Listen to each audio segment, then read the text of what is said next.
ஆன்மீக நண்பர்கள் அனைவருக்கும் அன்பு கலந்த வணக்கங்கள். இன்றைக்கு நாங்கள் ஆன்மீகம் சம்பந்தமான பதிவில் விஸ்வரூப கோலத்தில் 11 முகங்கள் 22 கரங்கள் சிவபெருமானுக்கே முருகன் குன்றின் மேல் நின்று உபதேசித்த விசித்திர தலம் எங்கே இருக்குன்னு சொல்லி பார்க்கலாமா வாங்க.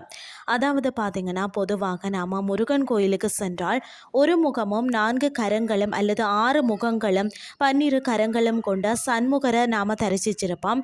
ஆனால் இந்த தலம் முற்றிலும் மாறுபட்டது. இந்த கோயிலின் வியக்க வைக்கும் ஆன்மீக சிறப்புகளை விரிவாக பார்க்கலாம் வாங்க. இந்த கோயிலின் கருவறையில் பார்த்தீங்கன்னா, வீற்றிருக்கக்கூடிய மூலவர் பிரம்மாண்டமான விஸ்வரூப கோலத்தில் காட்சி தருகிறார். முருகப்பெருமான் 11 முகங்கள் மற்றது 22 கரங்களுடன் ஆயுதங்கள் ஏந்தி கம்பீரமாக வீற்றிருக்கும் இந்த அரிய காட்சியை இந்தியாவின் வேறெந்த பகுதியிலேயும் காண்பது மிக அரிது. இந்த வடிவத்துக்கு பின்னால ஒரு வரலாறு பின்னணி இருக்கிறதாம். என்னன்னு சொல்லி பார்த்தீங்கன்னா, முருகப்பெருமான் சூரபத்மனை வதம் செய்வதற்காக போர்க்களத்திற்கு புறப்படுவதற்கு முன்பாக அதாவது குண்டுக்கரை திருத்தலத்தில் தங்கி சிவபெருமானை நோக்கி பிரார்த்தனை செய்ததாக கூறப்படுகிறது.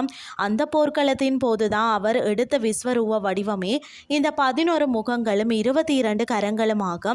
திருச்செந்தூருக்கு அடுத்தபடியாக இந்த தலத்தில் நடைபெறும் சூரசம்கார விழா மிக பிரசித்தி பெற்றது.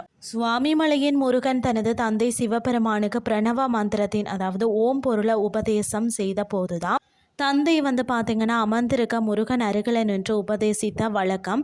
ஆனால் குண்டுக்கரையில் இந்த அமைப்பு முற்றிலும் தலைகீழாக உள்ளது. இங்கே முருகப்பெருமான் குன்றின் மீது அமர்ந்திருக்க சிவபெருமான் கீழே நின்று சீடனை போல உபதேசித்ததை கேட்கும் வகையில் வடிவமைப்பு அமைந்துள்ளது. சிவனும் முருகனும் வெவ்வேறானவர்கள் அல்ல, இருவரும் ஒருவரே என்ற உன்னத தத்துவத்தை உணர்த்தும் உன்னத காட்சி இது. சேதுபதியின் கனவும் வரலாறும் என்னன்னு சொல்லி பார்த்தீங்கன்னா, சுமார் 300 ஆண்டுகளுக்கு முன்பு ராமநாதபுரத்தை ஆண்ட மன்னர் தான் பாஸ்கர சேதுபதி. இந்த கோயிலின் தீவிர பக்தராக இருந்தாராம். அவர் சுவாமி மலைக்கு சென்று வழிபட்டு திரும்பிய ஒரு சமயம்தான் முருகன் அவர் கனவுல தோன்றி இங்கிருக்கும் பழைய சிலைக்கு பதிலாக புதிய சிலையை தயாரித்து தன் வம்சாவளி நலனுக்காக பிரதிஷ்டை செய்யுமாறு அறிவுறுத்தினாராம். அதன்படியே மன்னர் புதிய விக்கிரத்தை அமைத்து சுவாமி மலையில நினைவாக இவருக்கு சுவாமிநாதன் என்ற திருநாமத்தை சூட்டினாராம்.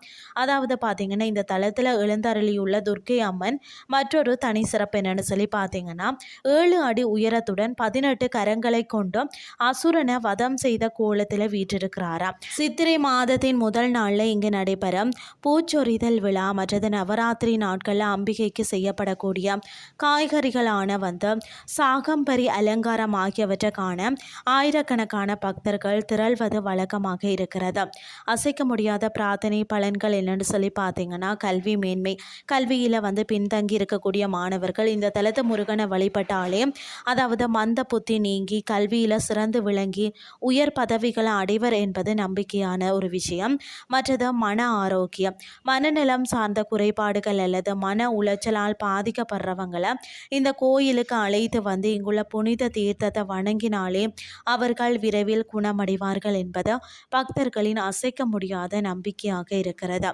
அதாவது ஆன்மீக கலைக்கூடமாக விளங்கும் இந்த அரிய விஸ்வரூப முருகனை உங்கள் வாழ்நாளில் ஒரு முறையாவது குடும்பத்துடன் சென்று தரிசித்து அவரது முழுமையான அருளை பெற்றுக்கொள்ளுங்கள் அப்படின்னு சொல்லி கூறிக்கொண்டு இன்றைய ஆன்மீகம் சார்ந்த பதிவை நிறைவு செய்து கொள்கிறேன். இதே மாதிரி மற்றும் ஒரு ஆன்மீகம் சார்ந்த பதிவோடு உங்களை சந்திக்கிறேன். நன்றி.